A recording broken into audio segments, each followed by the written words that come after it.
Hello, hello, hello. Welcome back, everyone. Come in, take a seat, get comfortable. Welcome back, friends. It is so good to be here. But Adam, I have to point something out immediately. What is that, Hannah? Look at the sign behind us. Look at the logo on the microphones. Something has changed. You noticed. Yes, ladies and gentlemen, if you are looking for the English playground, do not panic. You are in the right place, but we have had a makeover. We have graduated. We certainly have. Welcome to the very first official episode of The English Happy Hour. The English Happy Hour.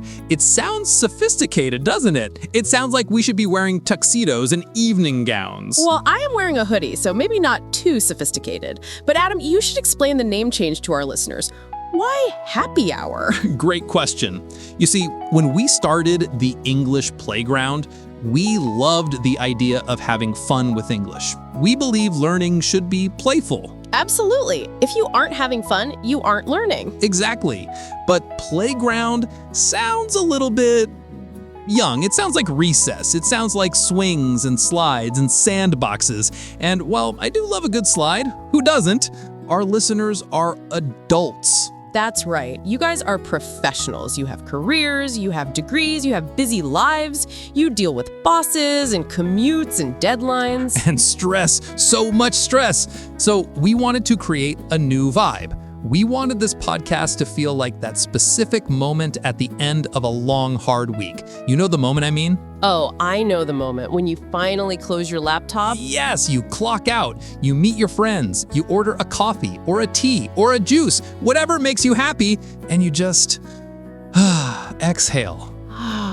That feeling. Exactly. This podcast is your happy hour. It's a place to relax, laugh at our mistakes, and learn the kind of real, natural English that actually helps you in the real world. So cheers to that. What are you drinking for our first happy hour, Adam? I have a triple shot espresso because I need the energy to tell today's story. What about you? I have a nice, calming chamomile tea because I have a feeling your story is going to stress me out. You know me too well, Hannah. You know me too well. I do. You look a little pale, Adam. You look like you've seen a ghost. What is today's topic? Today's topic is the reason I wake up screaming sometimes. Today, we are talking about office blunders. Ooh, blunders. That is a fantastic word to start with. Let's pause right there. Listeners, did you hear that word? B-L-U-N-D-E-R.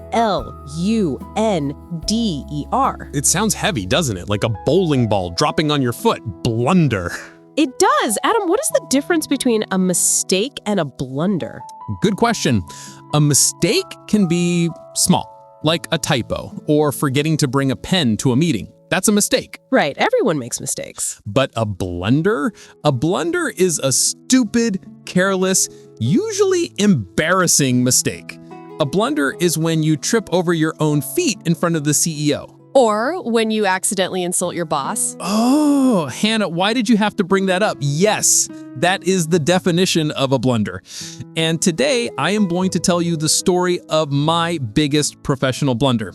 It involves email, it involves tuna fish, and it involves the dreaded reply all button. Okay, Adam, we are ready. The listeners are ready. Take a sip of your espresso. Tell us the tale. Okay, we have to travel back in time. Imagine Adam, 10 years ago. I was 24 years old. Baby Adam. I was fresh out of university.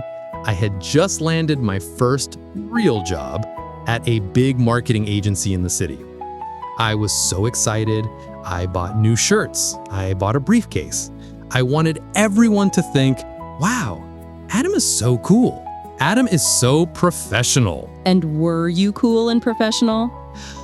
I was trying, Hannah. I was really trying. But there was an obstacle. There was a problem in the office. What was the problem? A broken printer? A mean coworker? The problem was a man named Mr. Henderson. He was a senior manager. Okay, Mr. Henderson, was he mean? That's the thing. He wasn't mean. He was actually a nice guy. He wore bow ties, he smiled a lot, but he had one terrible, unforgivable habit. Oh no, I think I know where this is going. Every single day, at 12:30 p.m. sharp, Mr. Henderson would walk into the break room kitchen, he would open a can of tuna fish, and he would put it in the microwave. No, Adam, that is the #1 rule of office etiquette. You never, ever microwave fish. Never. It is a crime against humanity. But he did it every day. He would cook it for 3 minutes. 3 minutes? The smell, Hannah, you cannot imagine the smell. It smelled like low tide at the beach. It smelled like a wet dog wrapped in seaweed. It smelled radioactive. Radioactive. That is a great adjective. It means it felt toxic, like it could hurt you. Exactly. The smell would waft through the office. That's another good word, waft, W-A-F-T. It means a smell floating gently through the air. But there was nothing gentle about this smell. No, it was aggressive. But because he was the boss, nobody said anything. We all just sat at our desks, holding our breath, trying not to cry. So did you snap? Did you finally say something? Well, one Tuesday, the smell was particularly bad, and suddenly, ding, an email pops up on my screen. From who? From Mr. Henderson to the entire company. Oh boy. The subject line was office cleanliness, and the email said, "Dear team, please remember to keep the kitchen clean. Unpleasant smells can be distracting to our clients. Let's keep it fresh."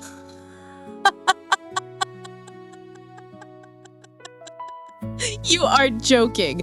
The man microwaving the tuna sent an email about unpleasant smells? The irony. I was furious. I was looking at my computer screen thinking, is this guy serious? Is he mocking us? So what did you do? Well, I turned to my work bestie, Sarah. She sat 2 desks away from me. Sarah sent me a private email immediately. She wrote, "Can you believe this guy? He is the stinky fish king." The stinky fish king. Okay, so just harmless gossip between friends. Exactly. I laughed and I decided to reply to Sarah. I wanted to be funny. I wanted to make her laugh, so I started typing a joke. What did you type, Adam? I wrote, "I know. He walks around here acting like a genius, but he waddles like a penguin. If I have to smell his hot tuna one more time, I'm going to throw his lunch out the window." Oh, Adam, that is descriptive. Waddles like a penguin, that is a very specific insult. I thought it was hilarious. I was smiling. I hovered my mouse over the send button. I clicked send. I took a sip of my coffee. I leaned back in my chair, feeling very proud of my joke. And then?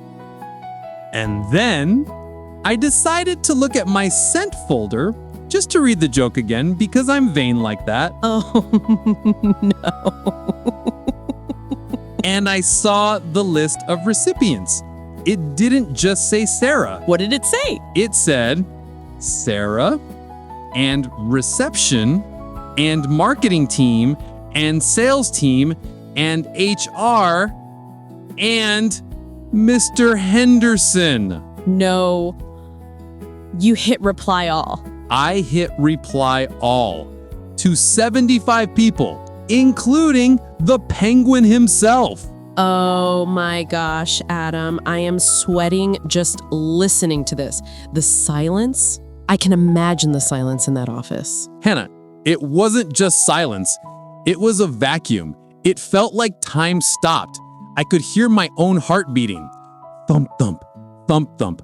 I looked across the room at Sarah. Her eyes were huge. She was mouthing, "Oh my God." Did you scream? Did you run? I panicked. I literally dove under my desk. I tried to unplug my computer from the wall.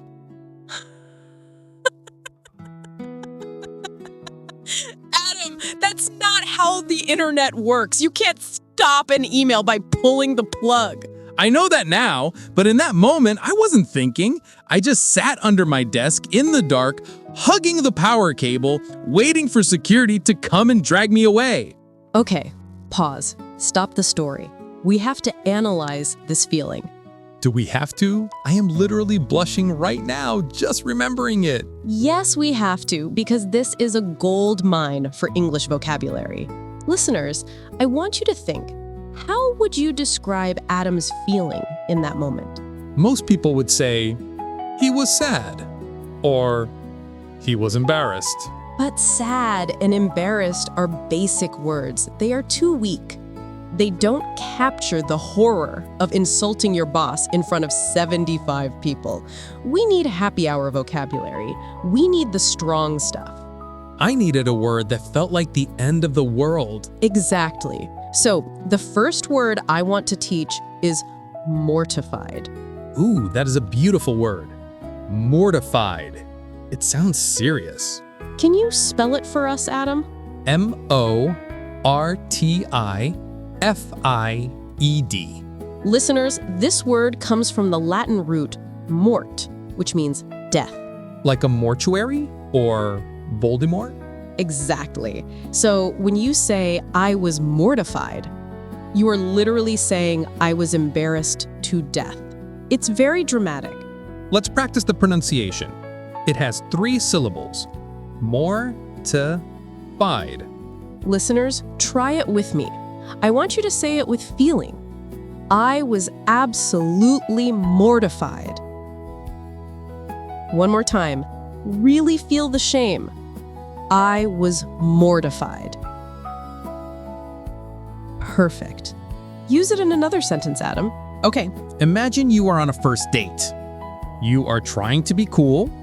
You smile at your date, and they tell you that you have a giant piece of spinach in your teeth. Oh, mortified. Totally mortified. Okay, Hannah, back to the story. Physically, what happened to me? Did I stay the same color? I doubt it. You probably turned red. I didn't just turn red, I turned purple. In English, we have a fantastic idiom for this. We say, I turned beet red. Like the vegetable, the beetroot. Yes, because a beet is a deep, dark purple-red color. It paints a vivid picture for the listener. So don't just say, I blushed. That sounds cute. Blushing is what you do when someone gives you a compliment. Right. When you make a blunder, you say, I turned beet red. I turned beet red. I was mortified. And honestly, Hannah, I just didn't want to exist anymore. I bet you probably wanted to disappear. Yes. You're right. I couldn't stay there. Eventually, I had to face the music. Face the music. That means to accept the unpleasant consequences of your actions. Exactly. I crawled out from under my desk. Sarah was looking at me. She wasn't laughing anymore. She looked terrified. I stood up. My legs were shaking. I walked to Mr. Henderson's office.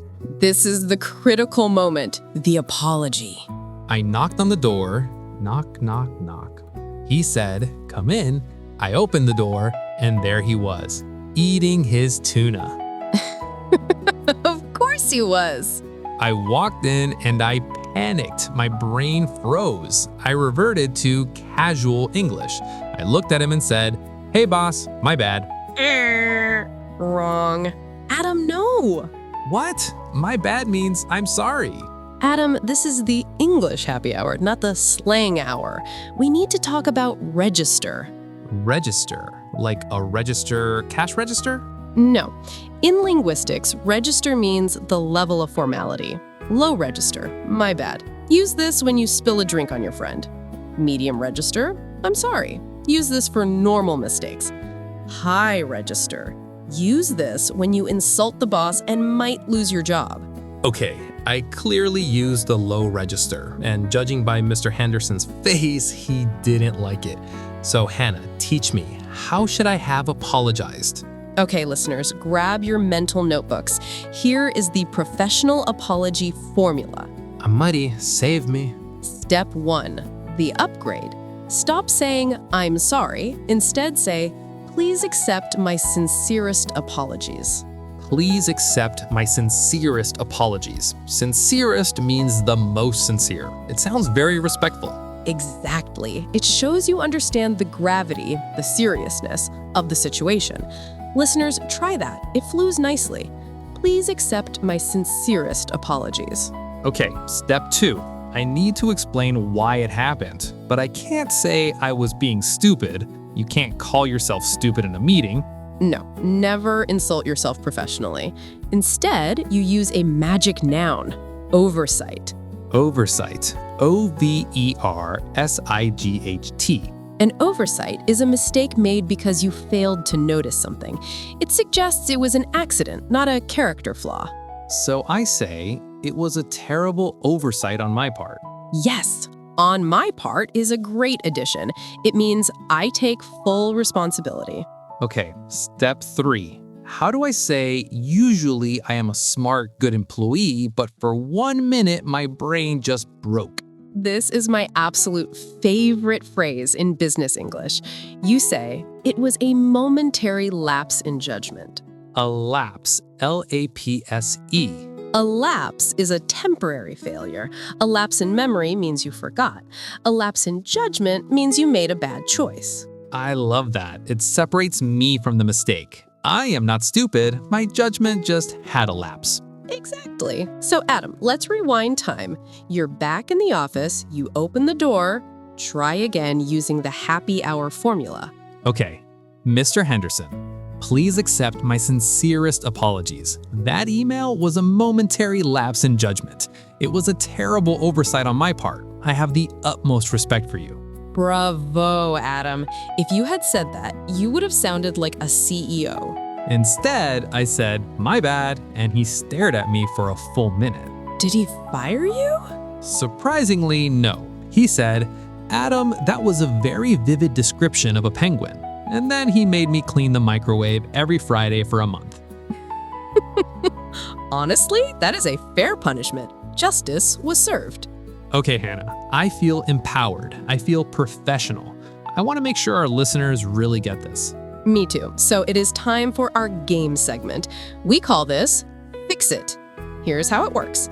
I'm going to give you a disaster scenario, a professional nightmare. You're going to give me the basic or bad reaction first, and then you have to fix it using our new vocabulary. I am ready. I have learned my lesson. Scenario number 1. You're in a Zoom meeting with a very important client. You think you're on mute. You turn to your dog and yell, "Shut up, Fluffy, you're so annoying." But you were not on mute. The client heard everything. Ugh, mortifying. I want the ground to swallow me whole. Give me the bad reaction. Oops, sorry guys, my dog is crazy. LOL. Terrible! LOL is not professional. Now fix it. Everyone, please accept my sincerest apologies for the disruption. That was a lapse in judgment. I should have checked my microphone. It was an oversight on my part. Ding, ding, ding! Perfect. You acknowledged the mistake, you apologized sincerely, and you moved on. Okay, hit me with another one. Scenario number 2. You send a monthly report to the CEO, but you attached the wrong file. You attached a photo of your cat wearing a sombrero instead of the sales report. I love this game. Okay, the bad reaction. Wrong file. Ignore the cat. Here's the real one. Too casual. You sent a cat to the CEO. Fix it. Mr. CEO, please accept my apologies. Attaching the wrong file was an administrative oversight on my part. Please find the correct document attached. I am mortified by the error. Excellent usage of oversight. It sounds like a small technical error, not a sign that you're obsessed with your cat. Okay, one more. Let's make it a social blunder. Scenario number 3. You're at a networking event. You're holding a glass of red wine. You turn around and you accidentally spill the entire glass of wine on a potential client's white shirt. Oh, horror. Total horror. The bad reaction. Oh no, my bad. Do you have a towel? Adam, you ruined their shirt. My bad is not enough. Fix it. Oh my goodness, please accept my sincerest apologies. Being so clumsy was a terrible lapse in judgment. I am absolutely mortified. Please let me pay for the dry cleaning. Perfect. You used mortified, you apologized profusely, and you offered a solution. That's how you handle a blunder. I feel like I'm ready for anything now. I could spill coffee on someone and I would know what to say. Let's hope you never have to test that theory, Adam. Well, friends, we have survived this story. I hope my pain was educational for you. It definitely was. We learned that happy hour English is about knowing the right word for the right moment. Let's do a quick recap of the menu today. If you are embarrassed, you are mortified. If you are blushing, you turned beet red. If you want to hide, you want the ground to swallow you whole. And if you make a mistake, it wasn't stupid, it was an oversight. It was a lapse in judgment, and you offer your sincerest apologies. Your homework for this week is simple. I want you to practice. Stand in front of a mirror. Yes, look at yourself in the eye. Imagine you just sent a reply all email to your whole family by mistake. And say it out loud. It was a lapse in judgment. It was an oversight. Get your mouth comfortable with these professional sounds. And please, for the love of English, check your reply all button. Check it twice. Don't be a penguin, be a professional. Thank you so much for joining us for the first episode of the English Happy Hour. We are so excited for this new journey with you. If you like the episode, please rate us, subscribe, and tell a friend who needs to improve their apologies. We will see you in the next disaster. Cheers, everyone. Bye.